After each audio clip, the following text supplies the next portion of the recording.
Bom, então bem-vindos. Hoje a gente inicia mais um bloco aí de estudo de física. E nesse bloco a gente fala um pouco sobre equilíbrio, né? Equilíbrio, quando a gente está falando de equilíbrio, isso diz respeito, né? Tanto ao ponto material, então aqui ó, equilíbrio,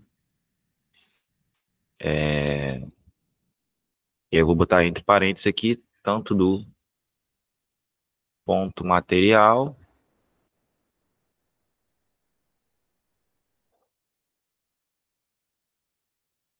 quanto do corpo extenso.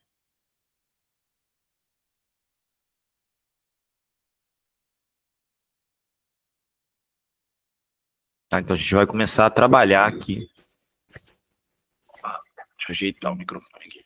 A gente vai começar a trabalhar a questão das situações nas quais a gente tem equilíbrio. Acho que agora está preso.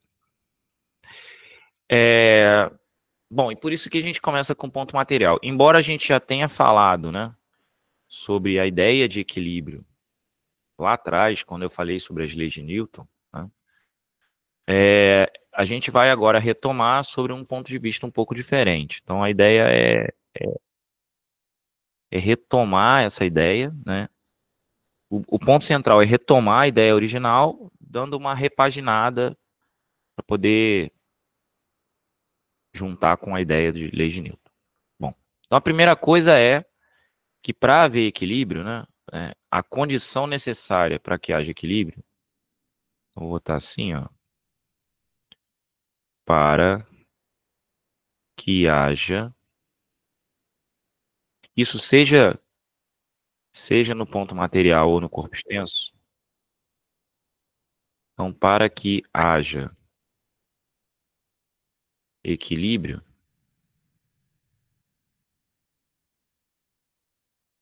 né, o somatório, tá? O somatório das forças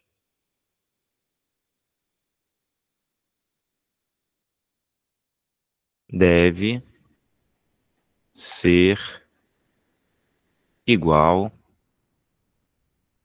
a zero, tá? Ou seja, o somatório vetorial, né? A gente está falando de força.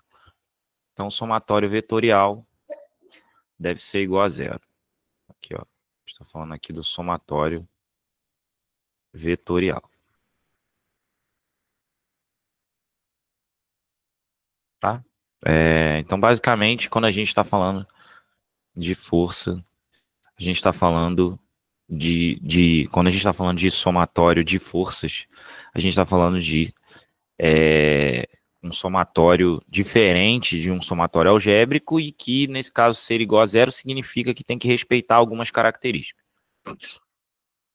Então, já dá para perceber algumas coisas aqui. Né? Número 1, né? A partir dessa ideia já dá para perceber algumas coisas. Número 1, é impossível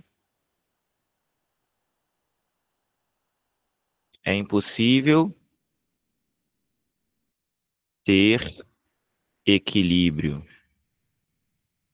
né? Equilíbrio com uma força única, né? Porque se a soma tem que dar zero, só se a força for zero, mas aí não tem força, certo? Então, vou botar aqui, ó, ou F é igual a zero. Ou seja, não há força, certo? Então, vou botar assim, uma exclamação aqui. Então, ou não tem força, ou se tem, ela é zero.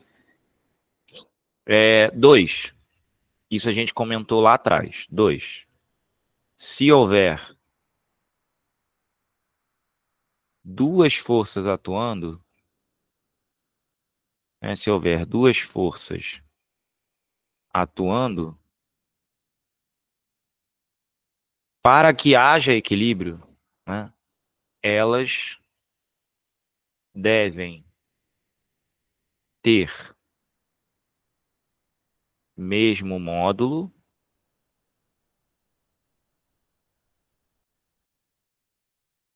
vírgula, direção,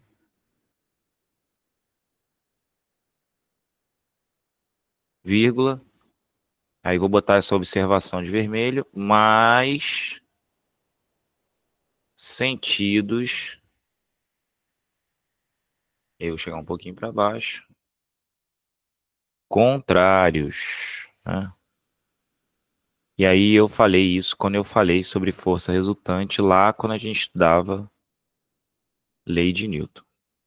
Mas atenção, isso não quer dizer, né, que tendo duas forças... Olha, eu falei que se houver forças atuando, se houver, né, e elas forem duas, eu vou sublinhar as palavras-chave aqui.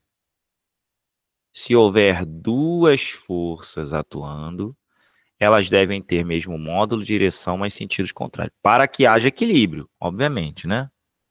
Estou falando da situação para haver equilíbrio, tá? Para que haja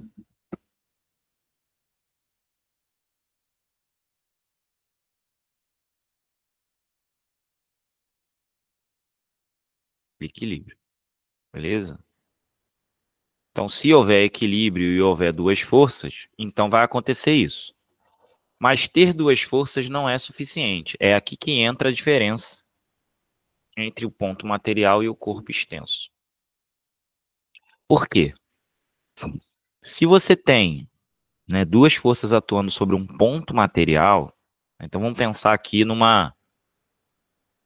ponto qualquer, né? Tipo, eu tenho deixa eu ver, uma ideia aqui que dê para eu usar isso.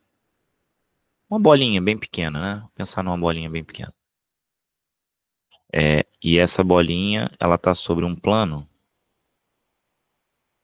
É, pode ser isso. Pode ser isso. Uma bolinha sobre um plano. Que eu não queria usar esse exemplo, mas tudo bem. Vamos usar esse exemplo mesmo. Você tem uma bolinha, tá, bem pequena, dimensões desprezíveis. E essa bolinha está sobre um plano. Duas forças vão aparecer. Uma dessas forças é a força de contato com a superfície.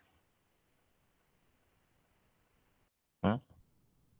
E essa força a gente chama ela de normal. A outra força é feita pela Terra, que é a força peso, que vai atuar para baixo. E aí foi o que eu falei. Se eu sei que essa bolinha está em equilíbrio, é porque N é igual a P em módulo. Então, o equilíbrio aqui implica no quê? O equilíbrio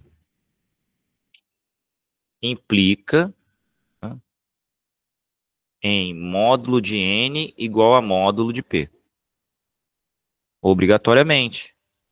Porque quando eu fizer N menos P igual a zero, né? Se eu adotar o eixo para cima, se você chega aqui e adota um eixo vertical, né, para cima, assim, ó, fazer assim, tá? E adota um eixo vertical ascendente, com o seno positivo, a equação que você escreve é N menos P igual a zero, que é M vezes A, mas aí o A é zero, então N menos P igual a zero, ocasionando isso aqui. Tá? Então, se há equilíbrio, isso acontece. Agora, você pode ter, né, e aí que começa o negócio a ficar bom, interessante, algo nesse sentido, ó. Você pode ter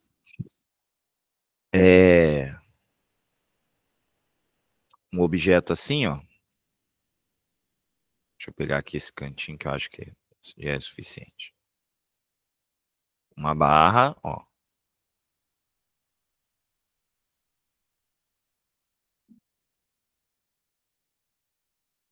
Tem uma barra, e aí não é um ponto material, presa por um parafuso central aqui, E aí eu faço uma força F1 aqui, ó. E outra força F2 aqui. Né? F2 pode ter módulo, né? Sei lá. F2 igual a F1 igual a 5 newtons, por exemplo. Né? E, claramente, essa barra não vai ficar em equilíbrio. O que vai acontecer com ela de forma intuitiva? Ela vai girar assim, né? Ela vai fazer isso. Ou seja, a gente vai causar algo que a gente chama de momento angular, ou torque. Tá? Então aqui, ó, é um ponto, né? Isso aqui é o nosso eixo de rotação.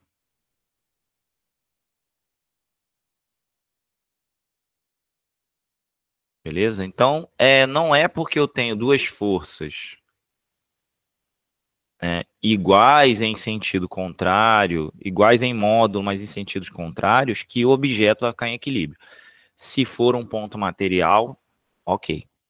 Se for um corpo extenso, não ok.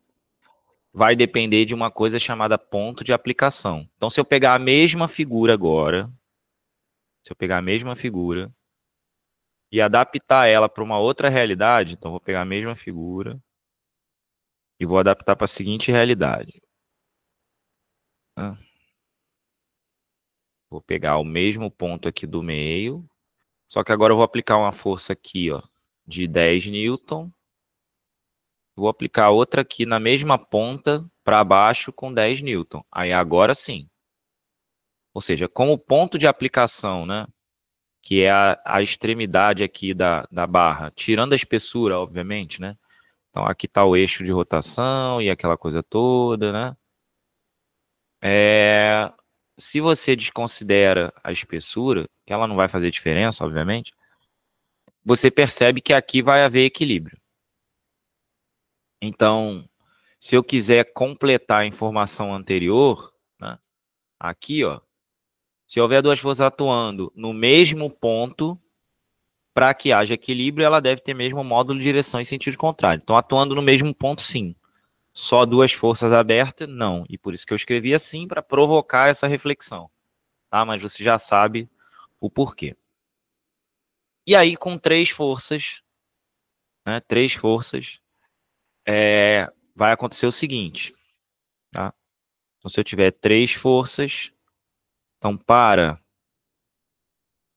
três forças causarem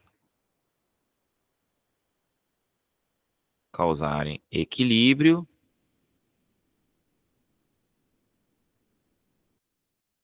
vírgula, os vetores devem formar um triângulo. A gente já falou sobre isso lá em vetores, né? A soma dos vetores é igual a zero quando forma um polígono fechado. Como são três forças, vai formar um triângulo, tá? Tá? No caso do ponto material, isso no caso do ponto material.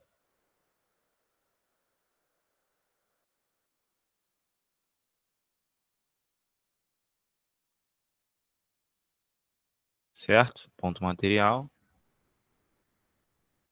E aqui, ó, e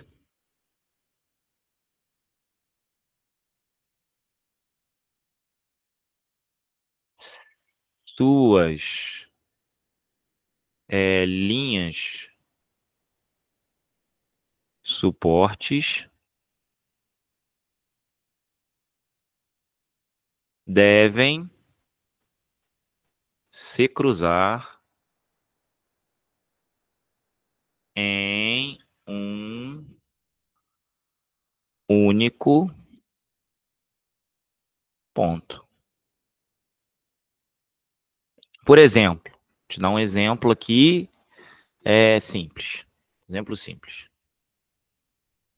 Se eu tiver, por exemplo, né, uma situação assim, ó, então vamos começar com o ponto material. Vamos lá.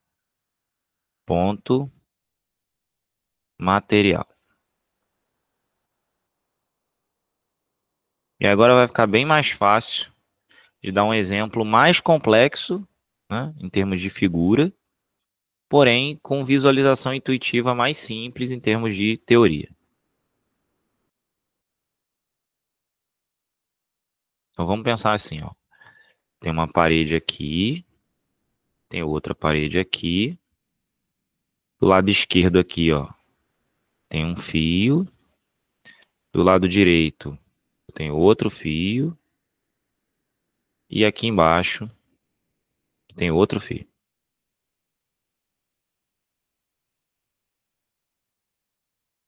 E aí esses 3 fios sustentam esse objeto aqui.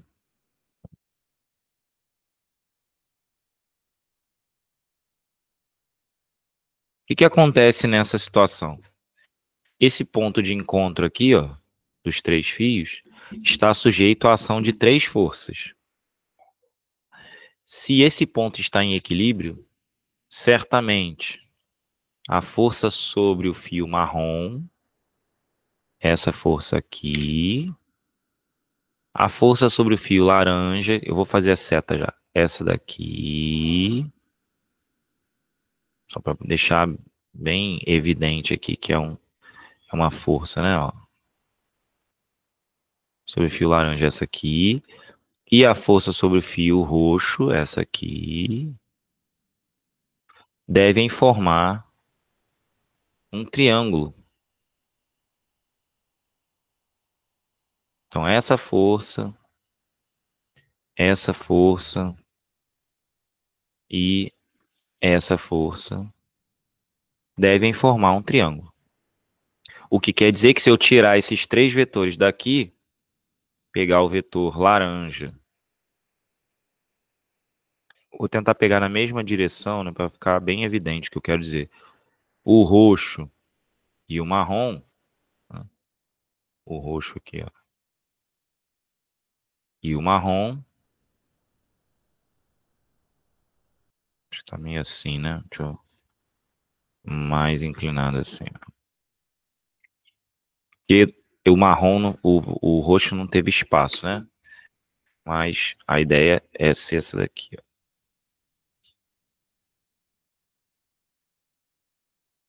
Pronto, então a força roxa, a força de laranja, B, e a força de marrom, C, devem formar um triângulo. Senão, não haverá equilíbrio, certo? Não haverá.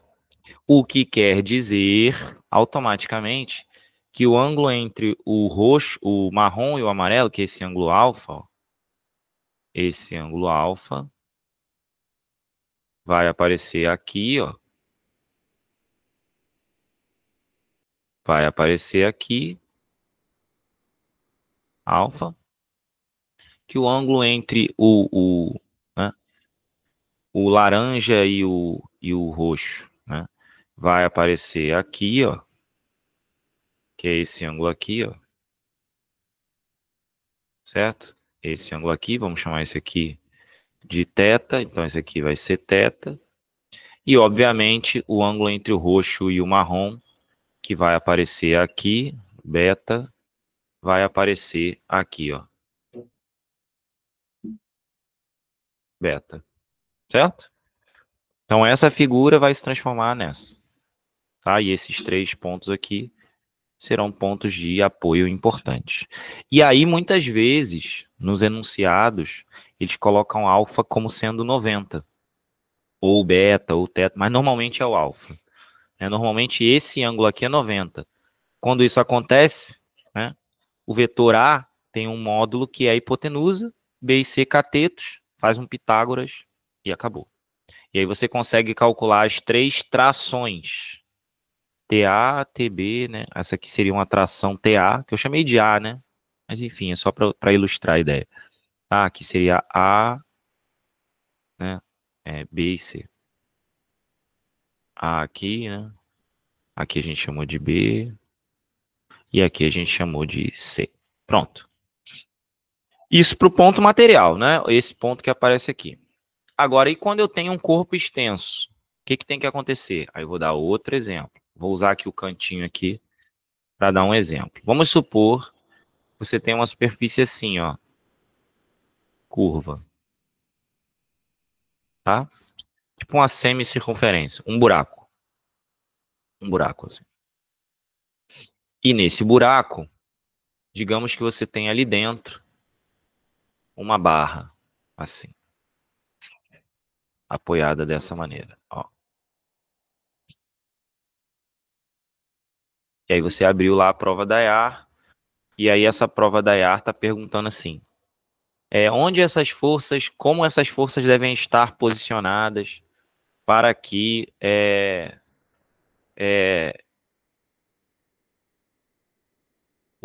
a barra esteja em equilíbrio. Aqui, ó. Tá?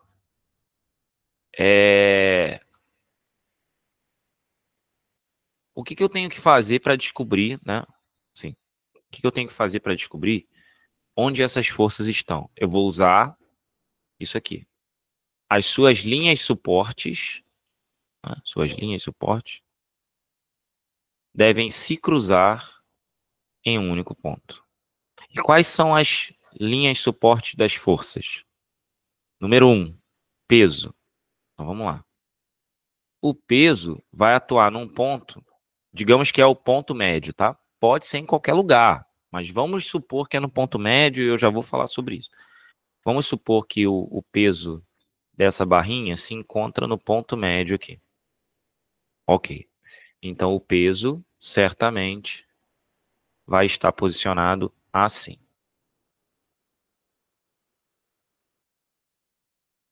Muito bem.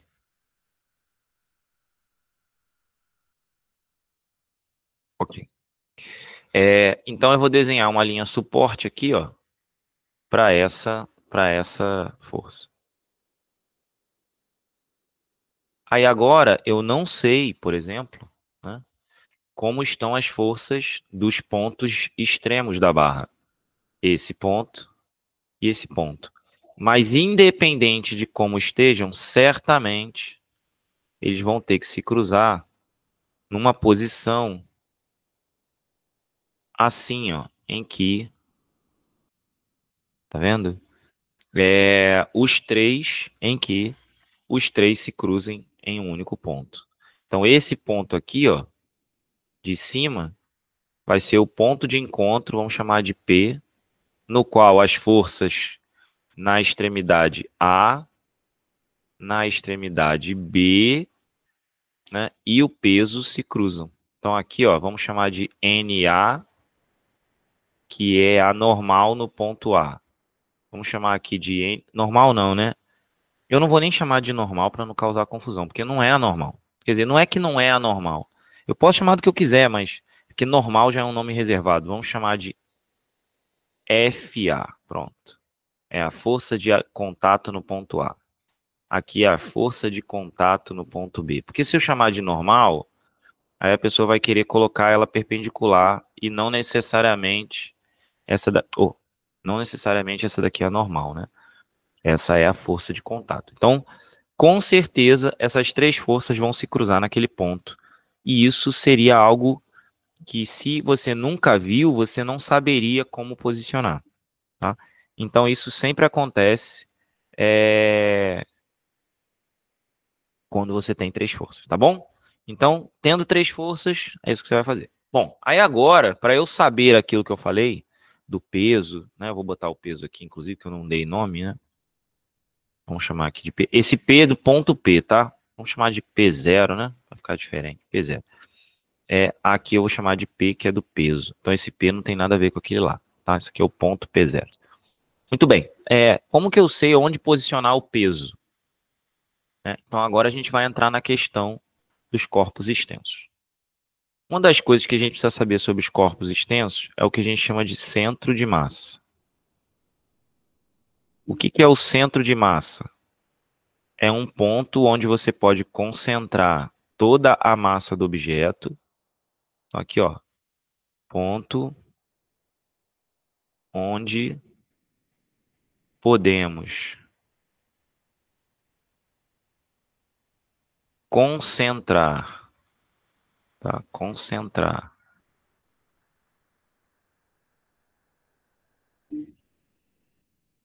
a massa do objeto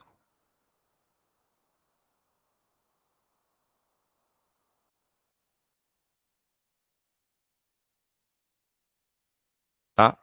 Ponto onde podemos concentrar a massa do objeto e todas as forças que atuam nele.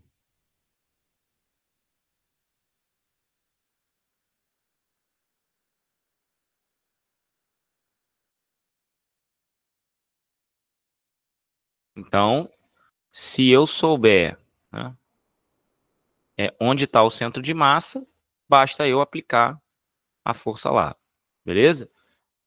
E quando o objeto é homogêneo, ó, quando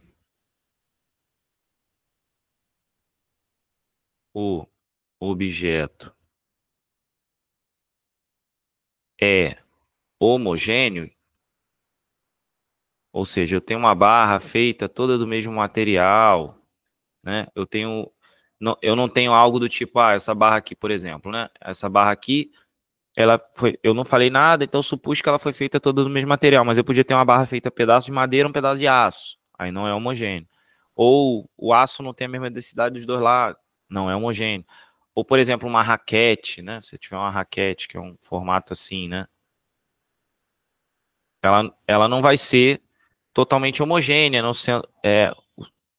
O centro de massa não vai estar posicionado. Onde que vai estar? Não dá para saber, porque a massa não está distribuída de maneira uniforme, tá? O objeto não é simétrico e tal. Então, quando o objeto é homogêneo, ou seja, ele é totalmente simétrico,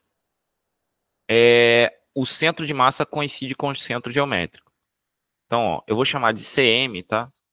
Pra gente não ficar escrevendo centro de massa, tá? Então, CM coincide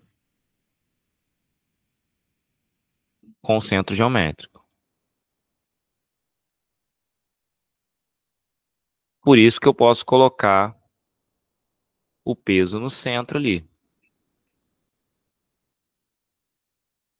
Então, ó, aí eu vou botar essa observação aqui embaixo para você lembrar, ó. Por isso, o peso fica no centro.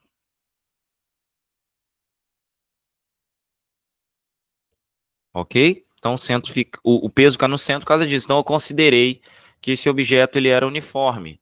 Então, o peso pode ser concentrado no centro. Inclusive, eu poderia pensar agora, já que você sabe disso, que, ó, se aqui é o centro de massa, essa força pode ser colocada aqui e a outra aqui. E aí a gente cai no caso anterior. A soma das forças tem que dar o quê? Um triângulo fechado, tá? Então, você consegue reaplicar a teoria com essa ideia, tá? Então, essa foi a primeira coisa aí importante. Agora, se o objeto não é homogêneo, como que eu calculo o centro de massa? Então, cálculo do CM, tá? Então, o cálculo do centro de massa. Então, vamos lá. Não é difícil calcular o centro de massa. O que eu vou fazer? Eu vou dar um exemplo genérico. A partir desse exemplo, a gente vai chegar a uma conclusão. Ó, o centro de massa, né, ele é algo no seguinte sentido. Digamos que aqui você tem um Y e aqui você tem um X, tá? Que você tem um objeto cujas massas estejam concentradas em 3 pontos. Um ponto 1 aqui, pegar um objeto qualquer, um ponto 1, um ponto 2 e um ponto 3. Então, 3, 2 e 1, tá? E digamos que esse objeto está unido por pequenos fios de massa desprezível. Assim, é só para você entender que isso aqui é um sistema com 3 massas. E eu quero saber onde está o centro de massa. O que você vai fazer? Você vai pegar as coordenadas de cada um deles no X. Ou seja, aqui vai ser x1, aqui x2 e aqui x3. E o teu x do centro de massa vai ser M1x1 mais M2x2 mais M3x3, isso tudo sobre M1 mais M2 mais M3. M1, M2 e M3 são as massas desses objetos. Aqui tem massa M1, aqui tem massa M2 e aqui tem massa M3. E o centro de massa vai ser uma média ponderada, né, dos valores de X em relação a M. O Y do centro de massa segue o mesmo padrão.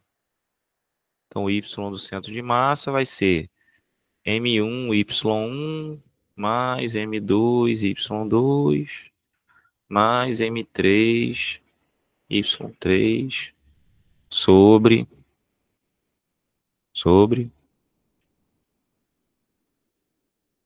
M1 mais M2 mais M3. M1 mais M2 mais M3. Pronto, com isso, morreu. Tá? Então você encontra o centro de massa. E aí foi o que eu falei, se o objeto é simétrico, a distribuição fica concentrada no centro geométrico. Aí é claro que eu não coloquei, mas Y1, Y2, Y3 vão aparecer no eixo vertical. Vou dar um exemplo numérico para a gente seguir. Então, exemplo numérico. Exemplo. Você vai ter assim, ó, vamos supor.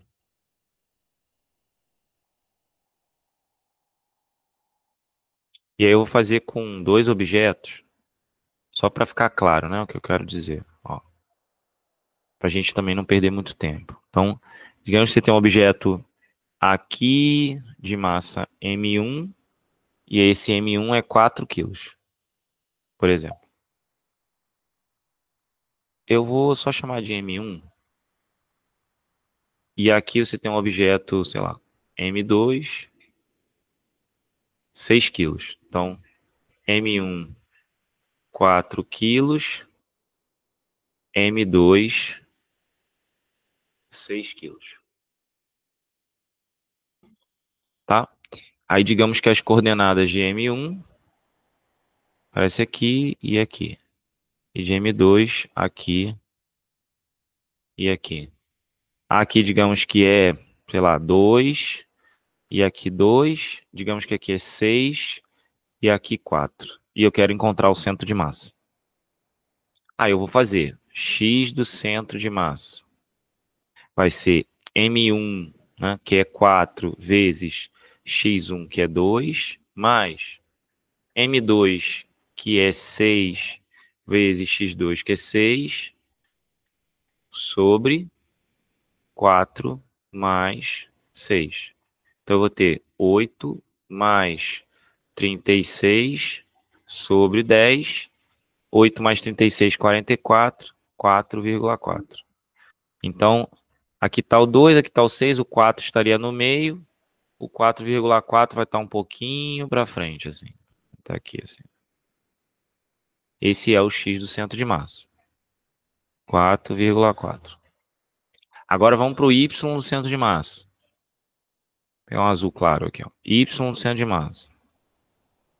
Vai ser a massa de 1, né? M1x1. M1 é 4. M1y1, desculpa, que é 2 também. O outro, a massa é 6. 6 vezes 4.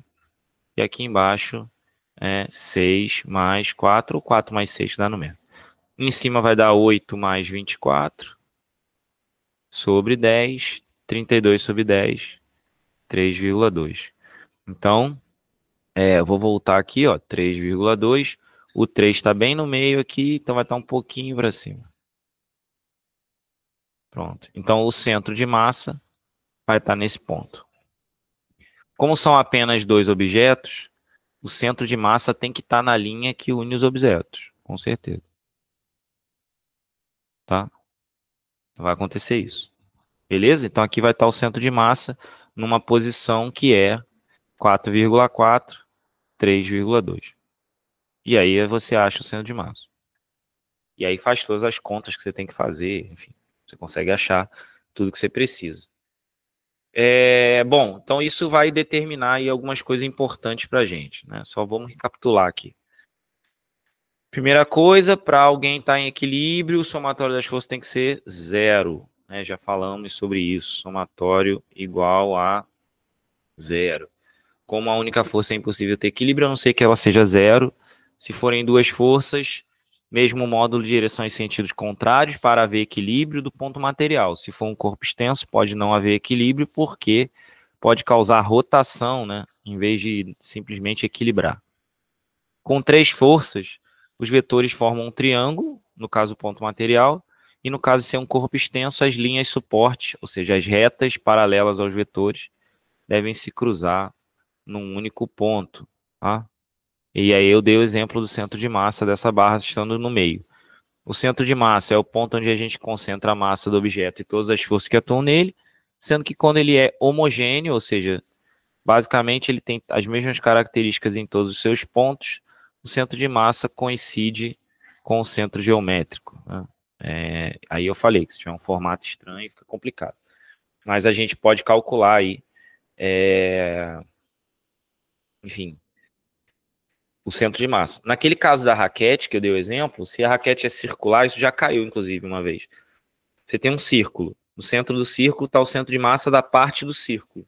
No cabo da raquete, no meio do cabo, vai estar o outro centro de massa. Você pega esses dois centros de massa e faz a média desses centros de massa e vai achar o centro da raquete. Tá? Se der tempo aqui, eu faço. Mas basicamente é isso. Tudo bem, então a gente já tem aqui o que é centro de massa e um exemplo. Por que eu preciso do centro de massa, além dessa ideia de calcular o centro de massa?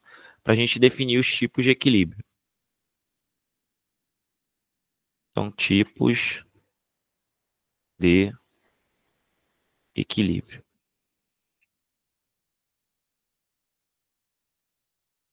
Basicamente, existem três tipos de equilíbrio.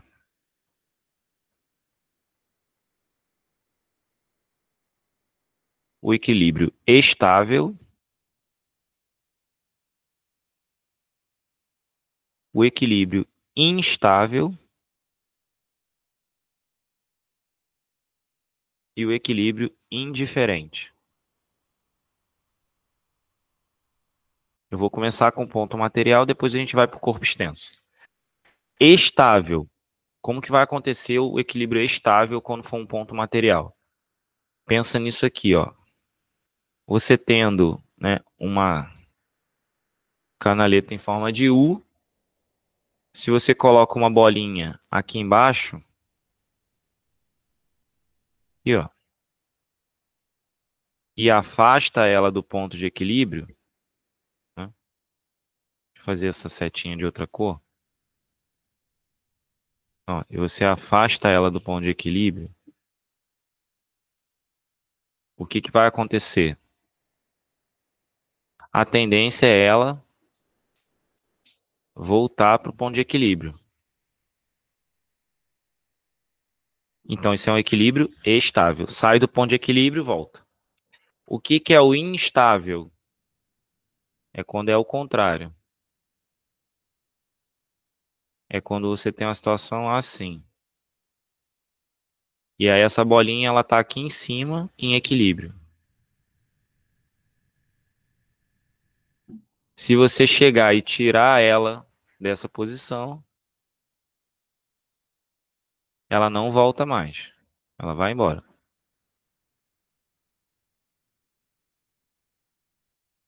Então esse é o equilíbrio instável. Não vai voltar mais. E o que é o equilíbrio indiferente? É quando você tem isso aqui, ó, e a bolinha tá ali em cima. Ou seja, isso aqui é um chão horizontal. Se você colocar ela para cá, ela fica parada. Se você colocar ela para cá, ela também fica parada. Ou seja, indifere. Onde você colocar, ela vai continuar estável.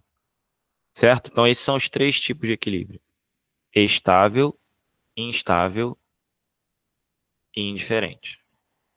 O estável tende a voltar para a posição de equilíbrio, o instável tende a se afastar da posição de equilíbrio e o indiferente nem vai nem volta. Muito bem, agora vamos para o corpo extenso. Vou dar 3 exemplos. Vamos começar pelo estável. Imagina um quadro retangular. Esse quadro retangular é homogêneo, tá? Então, vou dar 3 situações possíveis com o mesmo quadro.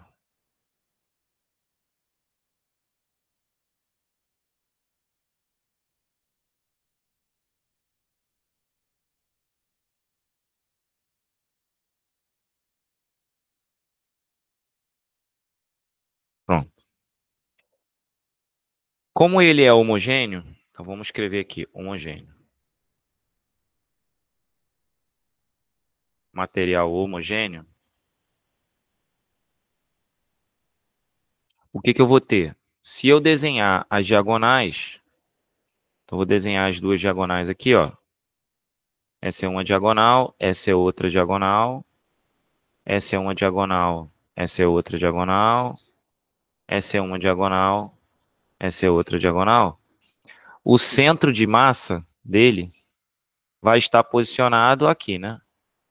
Centro de massa, centro de massa, centro de massa. Vamos chamar aqui de CM. CM, CM, CM. No caso do equilíbrio estável, para usar a mesma cor ali, era vermelho. Vou botar marrom aqui. No caso do equilíbrio estável, isso vai acontecer quando você pendura o objeto por um ponto acima do centro de massa. Aqui é o ponto de rotação, por exemplo. Então, vou chamar aqui de PA, que é o ponto de apoio.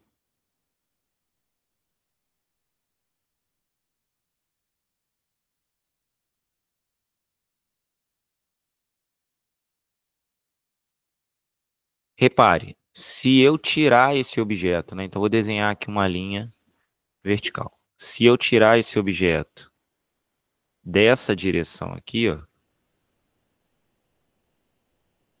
se você simplesmente afastar o objeto para cá, né?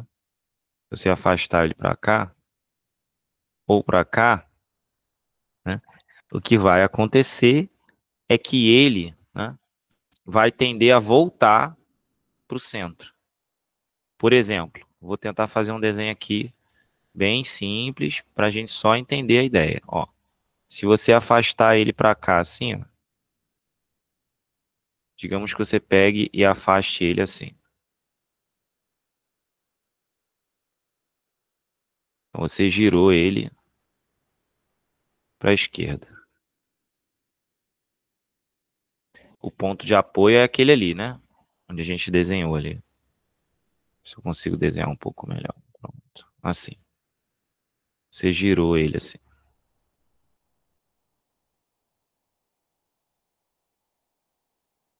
Quando você faz isso, né, o centro de massa vai passar a ficar aqui, ó. Aqui. Eu vou apagar só esse CM aqui para não atrapalhar. Ó, ele vai passar a ficar aqui. Então, essa força aqui, ó, vai puxar ele para baixo. E o apoio vai manter ele para cima. Como as duas não estão alinhadas, a tendência é ele voltar para o lugar certo. Então, ele vai ficar oscilando para a esquerda e para a direita até que a força roxa e a força verde estejam alinhadas. Então, esse é um equilíbrio estável. Agora, vamos para o equilíbrio instável. Quando que vai acontecer o equilíbrio instável? O equilíbrio instável vai acontecer quando o ponto de apoio estiver aqui embaixo. Ó. Porque aí, se você afastar o objeto do centro de massa, né, da posição que está o centro de massa, o que vai acontecer é isso, ó. Você vai ter isso aqui.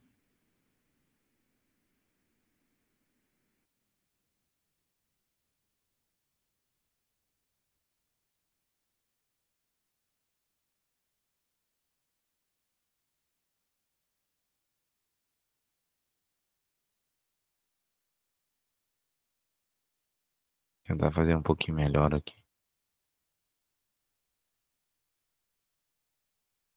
Né? E aí o centro de massa, ó, aqui, ó, veio para cá. Como ele veio para cá, a força vai estar assim, né? Ó. E a força de apoio vai estar aqui. Vou fazer de roxo para manter a relação, né? Ó. Ou seja, essas forças nunca mais estarão alinhadas, porque o peso vai puxar ele cada vez mais para cá, né? E aí a tendência é ele girar e ficar de cabeça para baixo, buscando a posição estável. Ele vai fazer assim, ó, e ficar balançando até parar. Agora, se eu penduro exatamente pelo centro de massa, aí agora as duas estão alinhadas e aplicadas no mesmo ponto. Lembra do que a gente falou? Duas forças aplicadas, né, no mesmo ponto, ó. Aí uma vai estar assim e a outra vai estar assim. Ou seja, nesse caso, não importa como você coloque o objeto, deitado, em pé, não vai fazer diferença. Ele vai ficar parado para qualquer posição. Então, seja assim, né? Seja em pé ou deitado, quando você girar, se você quiser girar ele assim, ó, você pode.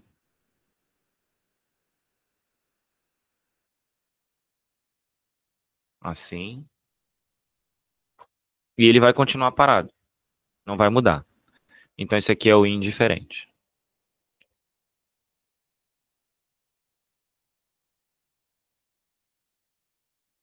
Tá? Então, recapitulando. Estável quando eu apoiar abaixo do centro de massa. Instável quando eu apoiar... aliás, estável quando eu apoiar acima. Instável quando eu apoiar abaixo, né? Aqui é o ponto de apoio, ó. Deixa eu botar aqui PA para não ficar perdido. Ponto de apoio. E aqui o ponto de apoio está em cima do centro de massa. Tá? Aqui eu vou escrever que PA igual a CM. Melhor botar mais para a esquerda, né? PA igual CM. Pronto. Isso aí mata muito problema aí interessante. Bom, então agora a gente já entendeu o que é centro de massa, quais são os tipos de equilíbrio e já aprendeu a calcular o centro de massa. Beleza. O que vai vir agora? Vai vir o momento angular ou torque. Então, vamos lá. Momento angular ou torque. Está se encaminhando para o final já. Momento angular, torque. O que é esse momento angular ou torque? Eu vou tentar escrever de uma forma breve, mas ele é uma grandeza vetorial, tá? Ele é uma grandeza vetorial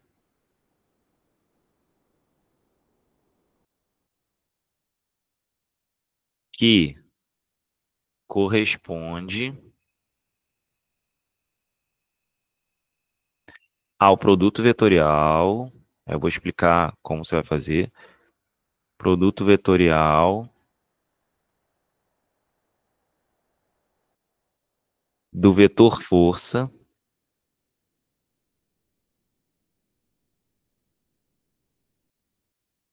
pelo vetor distância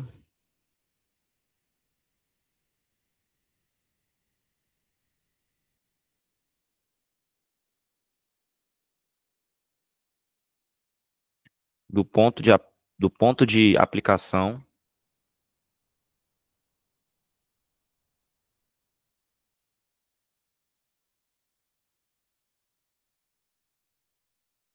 ao eixo de rotação.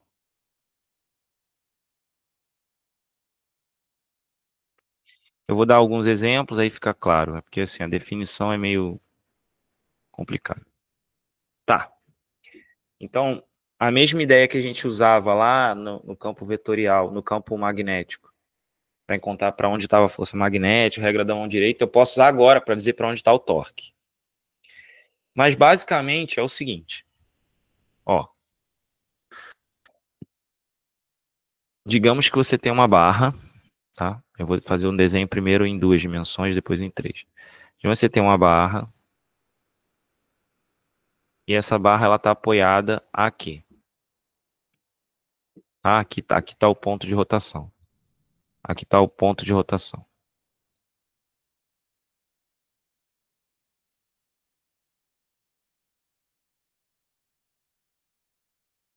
E aí digamos que eu estou aplicando uma força aqui.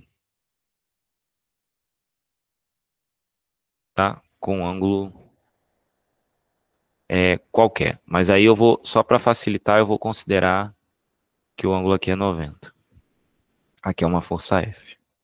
E essa distância da força ao eixo de rotação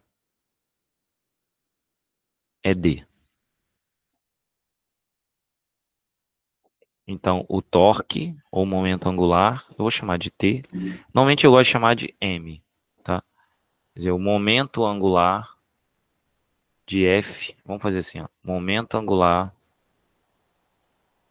de F vai ser o módulo de F vezes D. É o módulo de F vezes D vezes o seno do ângulo, né? Que é o produto vetorial.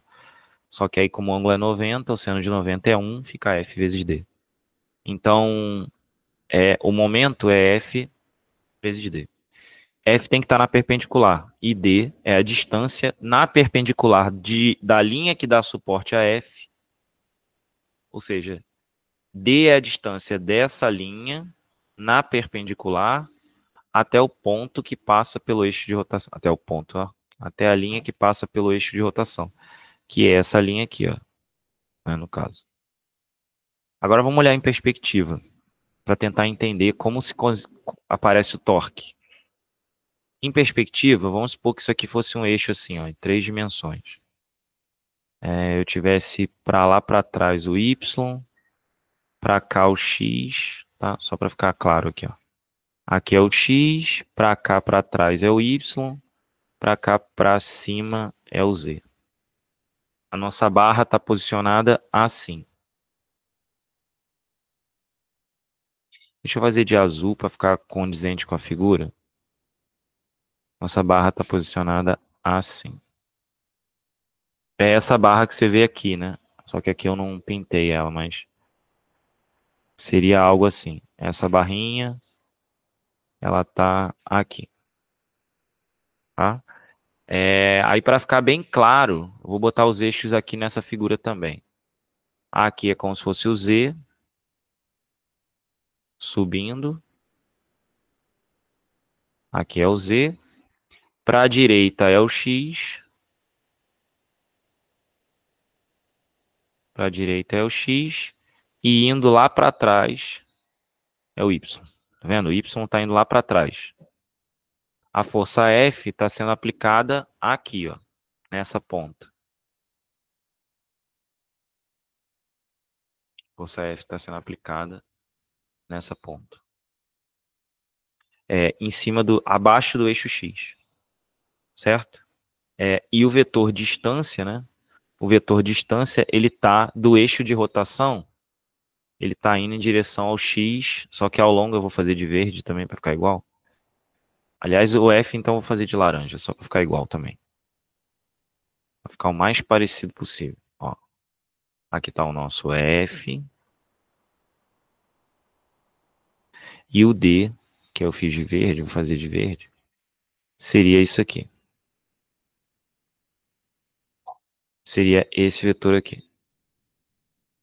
Né? E eles são perpendiculares. Tá? Então, o que está acontecendo? Como você calcula, né? O produto vetorial entre F e D. D está apontando para fora, tá vendo? O D ele está em direção ao sentido positivo de X, né? O vetor D. Então, o torque vai atuar na direção do Y. Mas você está em cima do F, né? Girando na direção do D. Então você está em cima do F com a mão direita né? O F está aqui assim, você tem que girar na direção do D. E aí o D está assim, né? Então, tipo, meio que assim. Então você tá assim, ó, você vai girar na direção do D. Só que o D ele tá apontando para o X, né? Então é algo assim, né? Então o torque vai estar apontando para dentro aqui, ó. O nosso torque, né? Porque é F vezes D e o D tá vindo para cá. O D é a distância do ponto de rotação até a força. Então a distância do ponto de rotação até a força, o F tá assim, eu tô assim e o D tá indo para lá. Então eu tenho que fazer isso e a minha mão tá entrando aqui, né? Então é FD. Então é meio que eu coloco a minha mão aqui, a palma da mão aqui, com o meu dedo apontando na direção. Eu tenho que girar na direção de D. Então tem que fazer isso e isso, né? Ou seja, a minha palma da minha mão está voltada na direção do X. E aí, quando eu faço isso, o meu torque vai estar entrando assim. Então, meu torque vai estar entrando assim. Eu vou colocar um vetor bem grande assim para ficar claro, né? Então, o que isso quer dizer? Isso quer dizer o seguinte, que se essa barra gira nesse sentido, tá vendo? Se essa barra gira nesse sentido, aparece um torque que puxa o eixo de rotação para dentro do Y, fazendo com que ela entorte assim, né? É isso que a roda do carro, o eixo das rodas do carro sofrem isso, a bicicleta. É assim que funciona a bicicleta, na verdade. Quando a roda gira, os pontos da ponta da roda sofrem uma força. A distância do eixo da roda faz com que apareça uma força que passa pelo eixo, mantendo o eixo girando com a roda em pé. Então, por isso que você consegue pedalar e sem a bicicleta cair, porque conforme você vai andando, a roda vai girando, mantendo, e é mais fácil cair parado do que andando. Por quê? Porque quando você está parado, essa força de roxo desaparece, não mais mantendo a roda em equilíbrio. Tá? Então, basicamente é isso. Bom, felizmente ou infelizmente, a maioria dos concursos não cobra, né, do ensino médio, não cobra o produto vetorial em termos de torque. Então, você só precisa saber o que é e não aplicar devidamente.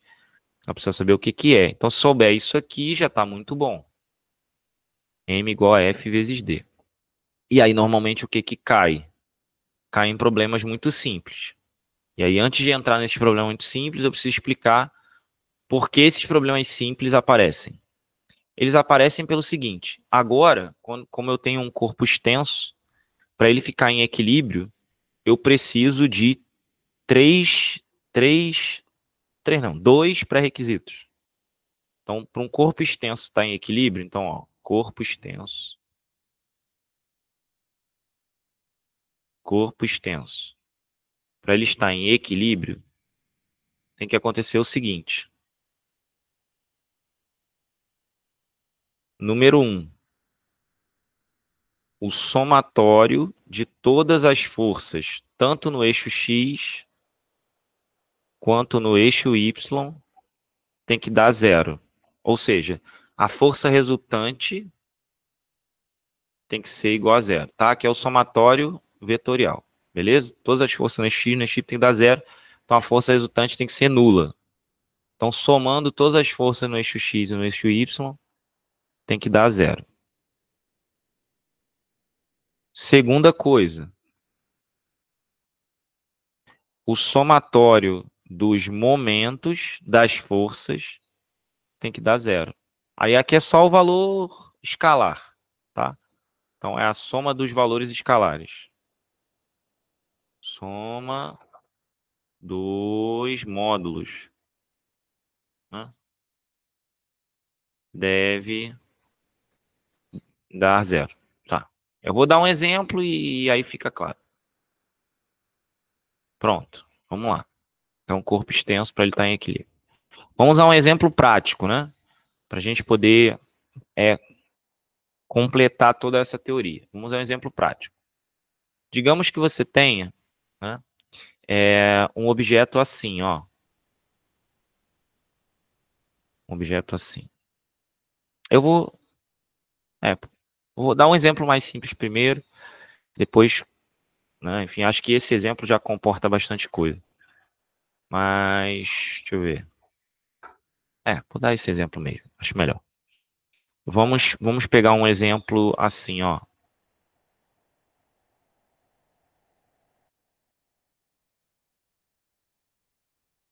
Digamos que você tenha uma barra, tá? E que essa barra,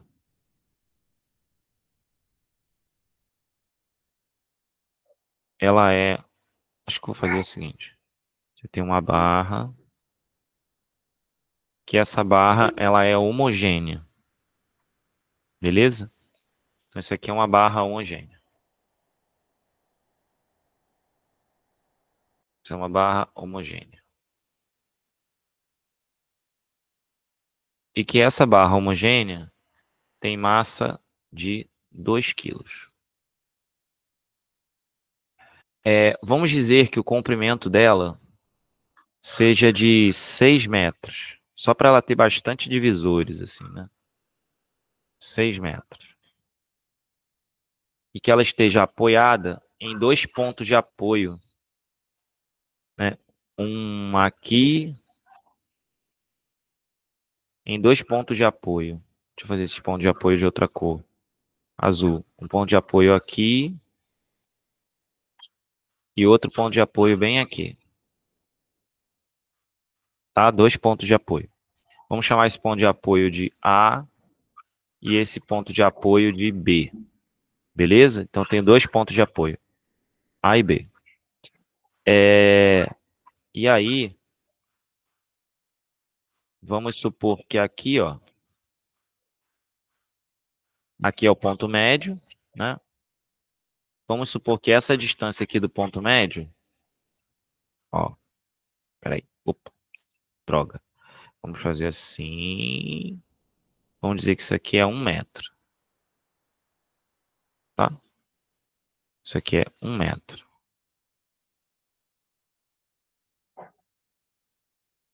E que do outro lado, isso aqui seja 1 metro. Então isso aqui seja 1 metro também. Então isso aqui é 1 metro e isso aqui é 1 metro. Tá? Aqui é o meio da barra. Beleza? Então é isso. Então aqui é o ponto médio da barra. Ela está apoiada no ponto A, a 1 metro do meio, no ponto B, a 1 metro da ponta. Enfim. E aí eu poderia colocar, por exemplo, uma pessoa aqui em pé na barra, mas eu não vou fazer isso não, né? Só vai aumentar a quantidade de variáveis, não vai acrescentar em nada no exemplo. A minha pergunta para esse problema é quais são os valores, tá, das normais nos pontos A e B. Essa é a minha pergunta. Só isso.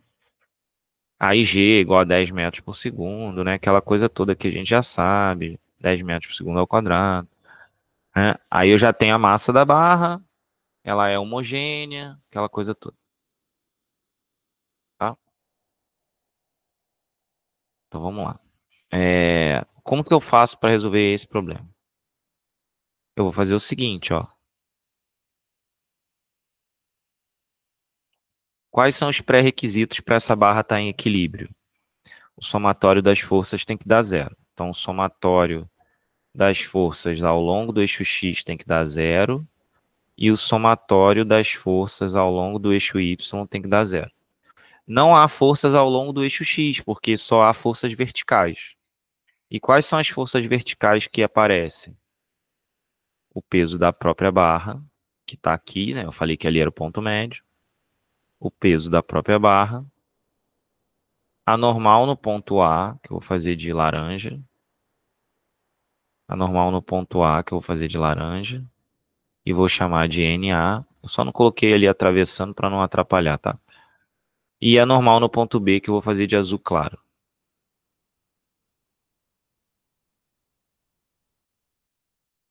E aí foi o que eu falei, se tivesse uma pessoa aqui, né? Se eu desenhasse uma pessoa aqui, ó, por exemplo, né? Essa pessoa faria uma força na barra para baixo, tá? Mas aí eu vou tirar essa pessoa daqui. e momentos posteriores a gente faz isso. Bom, quais são as forças no eixo X? Zero. Não tem nenhuma. Então, Fx, 1 a 0. Acabou. Quais são as forças no eixo Y? Para cima eu tenho NA e NB. Vamos dizer que o eixo é positivo para cima, né? Então, para cima eu tenho NA mais NB, né? E para baixo eu tenho PB. Ou seja, NA mais NB menos PB dá zero. Então, NA mais NB igual a PB. Como a massa da barra é 2, NA mais NB, né? Vou tirar daqui o PB, ó. Tiramos daqui o PB. PB vai ser 2 vezes 10, 20 newtons. Então, NA mais NB igual a 20 newtons. Ok. Mas agora eu tenho que achar NA e NB, que eu não tenho ainda. Aí agora vem a segunda parte. A soma dos momentos, né? O somatório dos momentos das forças tem que dar zero. E aí, para isso, eu tenho que escolher um ponto de referência para poder calcular os momentos. E aí você pode calcular como você achar melhor. Se eu vou fazer primeiro escolhendo PB como referência, para vocês entenderem como faz escolhendo PB como referência, o ponto onde está o peso. Mas depois eu vou mostrar que é mais fácil escolher um ponto onde você tem uma força desconhecida. Mas eu vou começar usando PB, para ficar fácil. Então vamos supor que em torno de PB, nesse sentido, o torque seja positivo e nesse sentido, o torque seja negativo. Né? Então, em torno de PB, né, o que eu tenho? Um torque causado por NB negativo, então vai ficar menos NB vezes a distância de NB até o ponto de apoio. Que distância é essa? Se a barra tem 6 metros, ela tem 3 para um lado e 3 para o outro, essa distância aqui é de 2 metros. Essa aqui. Então, eu vou ter menos NB vezes 2, somado com, aqui ó, menos NB vezes 2, somado com NA causa um torque negativo também. Então, é menos NA, certo? Menos NA, vezes 6, né? Nenhum dos dois está para baixo, tá? Vezes 6. Ok. Aliás, como... Bom, enfim, vamos lá. Menos NA vezes 6. Ok. Isso tem que dar zero, né? É porque aqui, o que vai acontecer? Como eu escolhi PB como referência, deixa eu ver se... Eu botei... Também tá errado o meu sinal aqui, ó. Peraí, que senão vai confundir você. Eu botei os dois para o mesmo lado, né? Mais para cá. Aqui é para baixo. Por isso que eu estava vendo que estava dando estranho. Essa seta tá para o lado errado. Para baixo é positivo, ó. Para cá é positivo, para cá é positivo. Então, para cá é que é negativo. Eu botei a seta para o lado errado. Para cá, ó. Para cá é negativo. Deixa eu só ajeitar isso. Pronto. Fazer pegar uma borracha um pouco menor. Por isso que estava dando os dois negativos. Não pode, né? Senão eles não vão se anular. Pronto. Vou ajeitar aqui. Pronto. Na hora de botar o sinal, eu acabei... Tá, deixa eu pegar o verde de novo. Pronto. Aqui é que é o negativo. Pronto, agora sim, né? Se o NA tá para cima, ele é positivo. Ó, o NA ele tá no sentido positivo e o NB, né, tá no sentido negativo. Ó, o NB tá no sentido negativo e o NA tá no sentido positivo, em relação ao ponto onde o peso é apoiado. Agora sim, porque senão eu teria que botar o sinal de menos no meio, né, em vez de usar isso. Agora eu vou ficar com 6NB, aliás, 6NA igual a 2NB. Então, NA, 3NA é igual a NB. Pronto, aí agora eu tenho a equação que eu preciso. Ó, venho para cá. 3NA é igual a NB. E NA mais NB é 20. Então, vou juntar essas duas. Bom, Se NB é 3Na, eu posso colocar aqui, né? Então vamos descer só um pouquinho aqui para poder ficar mais visível. Ó, Na mais NB, que é 3Na, é igual a 20. 4Na é igual a 20, Na é igual a 5. Se Na é igual a 5, automaticamente NB é igual a 15 newtons. Pronto, então achei as duas normais, né? Na e NB. Tá aqui. Que era o que ele me pedia. O problema me pedia isso. Na e NB. Pronto. Agora vamos fazer o que eu tinha falado antes, que eu acho muito melhor. Vamos pegar, né, a referência em cima de Na. Então, essa aqui é uma solução. Vamos pegar aqui, ó, usando Na. Eu vou, ao invés de botar Na, eu vou botar usando A como referência. Se eu partir do ponto A como referência, né, o torque de B é negativo e o torque de A é positivo. Aliás, o torque do peso, né? Porque o torque de A é zero. Quando você está em cima, a distância é zero. Por isso que eu não botei o torque do B. Não sei se você percebeu isso, né? O torque do B não apareceu aqui, né? Por que o torque do peso não apareceu? Porque o torque do peso é zero. Ó, o torque do peso será zero. E isso só vai acontecer porque eu estou usando o CM como referência. Se eu estou usando o centro de massa como referência, o peso é aplicado sobre o centro de massa, e aí a distância da força, que é o peso, até o centro de massa é zero.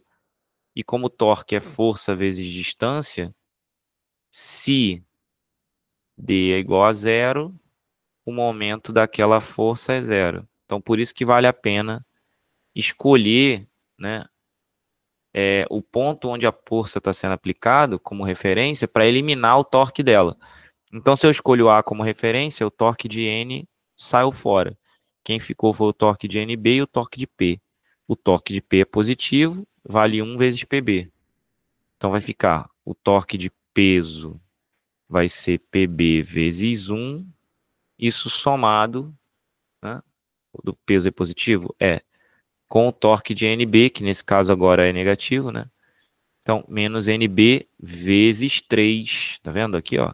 Que é a distância até o A. Então, menos NB vezes 3. Então, aqui, ó, somado com menos NB vezes 3 igual a zero. Só que PB, né? Nesse caso, é 20 NB vezes 3. Mas aí vai dar 20 sobre 3, né? PB é 20 ali. Deixa eu ver onde tá, se tem algum erro aqui. NB, PB é 1. NB vezes 3. Não, não parece ter nada. 20 vezes 1, 3. 20. Será que eu errei a conta no outro? Acho que não. 6. Vamos ver aqui se tem algum erro. Pera aí. 2. Deixa eu ver, ó.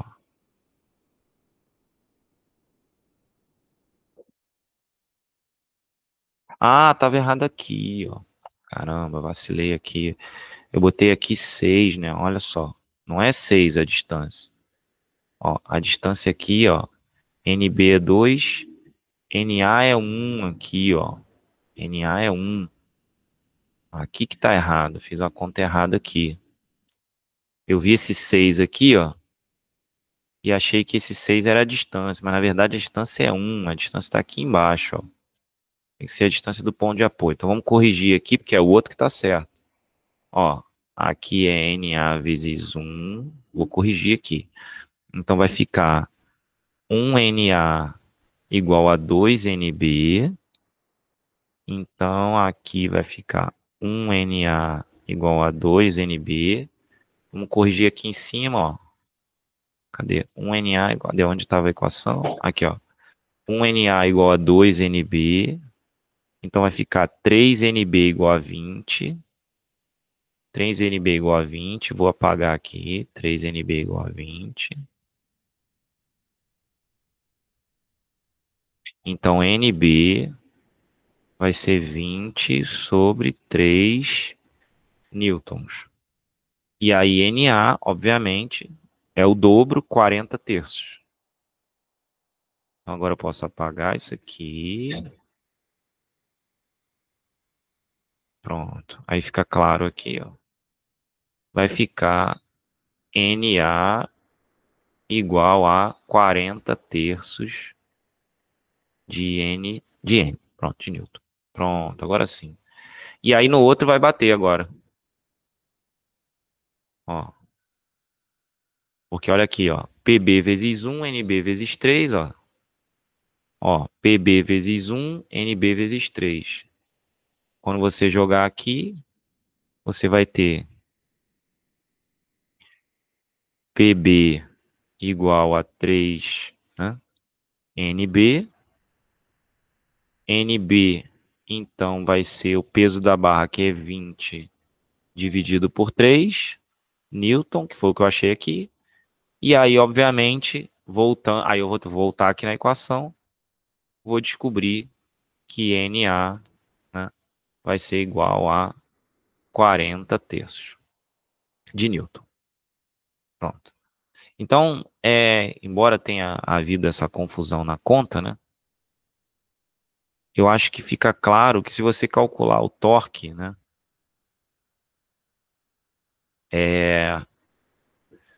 a partir de uma referência na qual você tem uma força desconhecida, fica mais fácil de você encontrar o valor dessa força.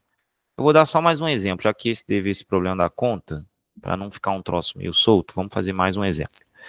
Ó, exemplo. Eu vou fazer até o exemplo da pessoa, né? Vou botar uma barra, vou fazer um exemplo mais simples, talvez até todo literal, para facilitar. Digamos que você tem uma barra homogênea, tá? E aí, digamos que você tem um objeto aqui, ó, tá?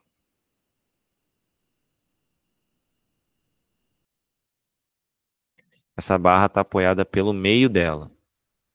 E aí tem uma pessoa aqui.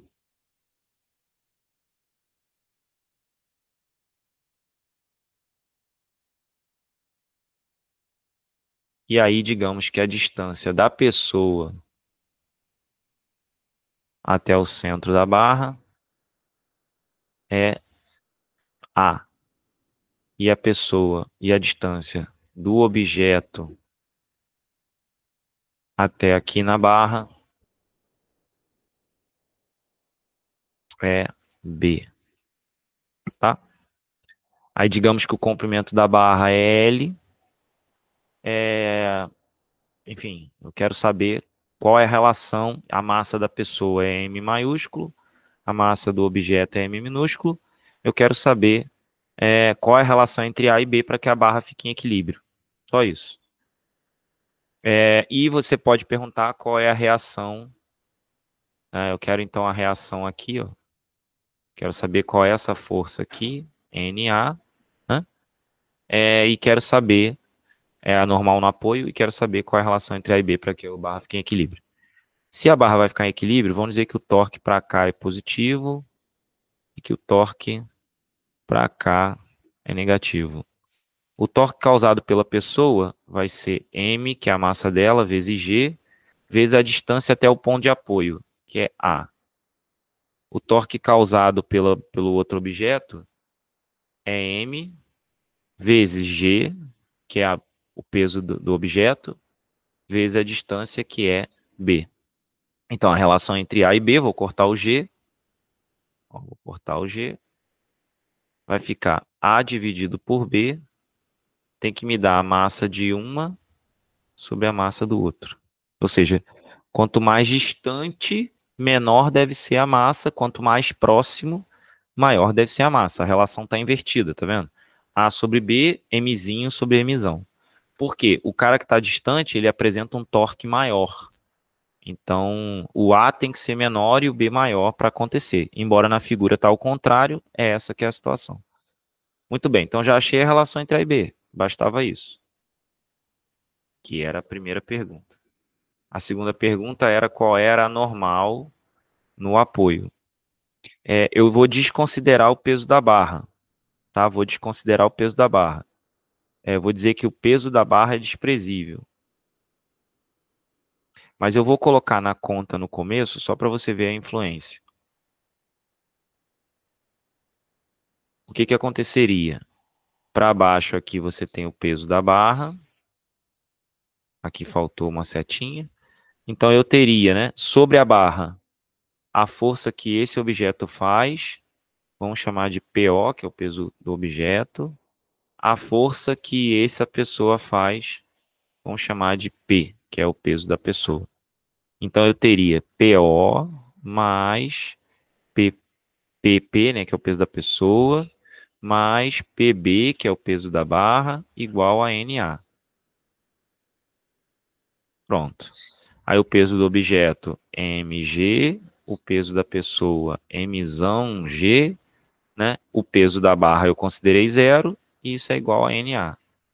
Então o nosso NA seria mzinho mais mzão vezes G. Então poderia expressar tudo em função de A e B, se ele me dissesse a relação entre o peso da pessoa e o peso do objeto. Por exemplo, se ele me dissesse que o peso da pessoa é o dobro do peso do objeto, era só colocar aqui e eu teria uma relação entre A e B e MN. Aí podia colocar aqui, se eu quisesse. Na verdade, eu já até posso fazer isso, só que vai depender de M ou de N. De um dos dois vai depender.